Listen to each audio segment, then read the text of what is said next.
You're not doing the thing again, and you know you should, but something inside you refuses. What if I told you that's not laziness? What if it's your mind protecting you from something far more dangerous than failure? You've been here before. The task sits in front of you. Simple, manageable, necessary, but your body won't move toward it. Your friends call it procrastination. Your parents call it wasting potential. You call it laziness. But here's what's actually happening. Your nervous system is sending you a signal, a quiet alarm, not about the task itself, but about what the task represents. Because somewhere along the way, you stopped choosing your life. You started inheriting it. Other people's expectations became your to-do list.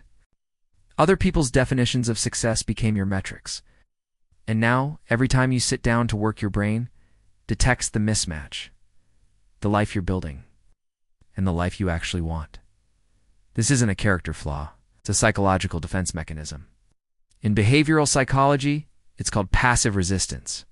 When you can't say no out loud, when the pressure to conform is too great, your mind says no for you.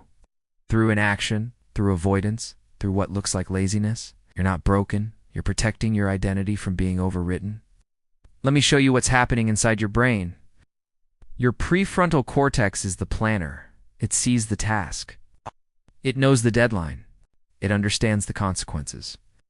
But beneath that, your limbic system, the emotional core, is running a deeper calculation. It's asking, does this action align with who I am, or does it move me further from myself? When the answer is the latter, when the goal feels imposed, hollow, or disconnected, your limbic system floods you with resistance.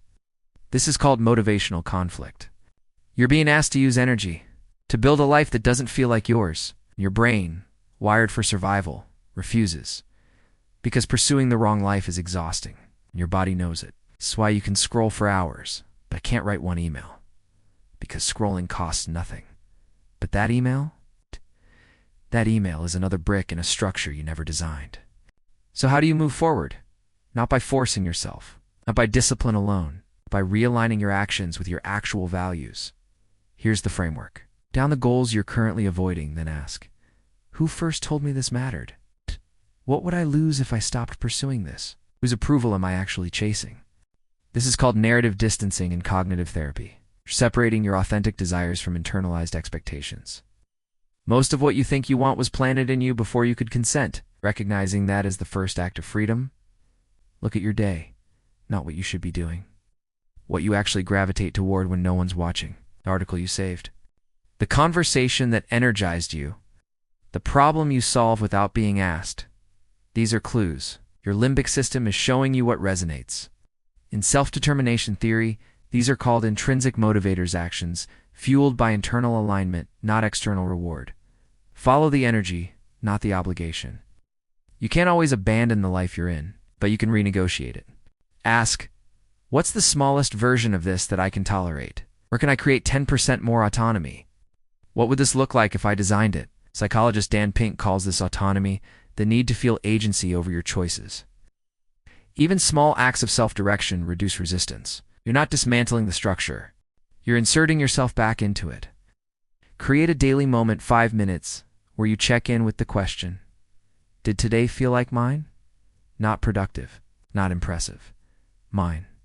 This is reflective practice from humanistic psychology. It keeps you tethered to your evolving self. Because the life you want isn't static. It shifts, and you need space to notice. The hardest part? Accepting that some things will fall away. Some expectations will go unmet. Some people will be disappointed. And that's not failure. That's value clarification, a term from acceptance and commitment therapy. You're not rejecting life. You're choosing which life to build. Guilt is just the friction of that choice. Feel it and move anyway. Here's the mental model. Think of your life as a tree. For years, people have been grafting branches onto you. Careers, hobbies, goals, some of them took, but many didn't. And now, the tree is confused. Your resistance, that's the tree shedding what doesn't belong. It's not laziness, it's pruning. You're not avoiding growth. You're refusing the wrong kind. So the next time you can't bring yourself to do the thing, don't shame yourself. Ask a different question. Not why am I so lazy, but what part of me is this protecting? Because sometimes, the deepest act of self-respect is refusing to build a life you'll have to escape from later. You're not lazy. You're just finally listening. If this spoke to you, like, subscribe, and keep listening to yourself. This hit, like, subscribe, and don't ignore the signal.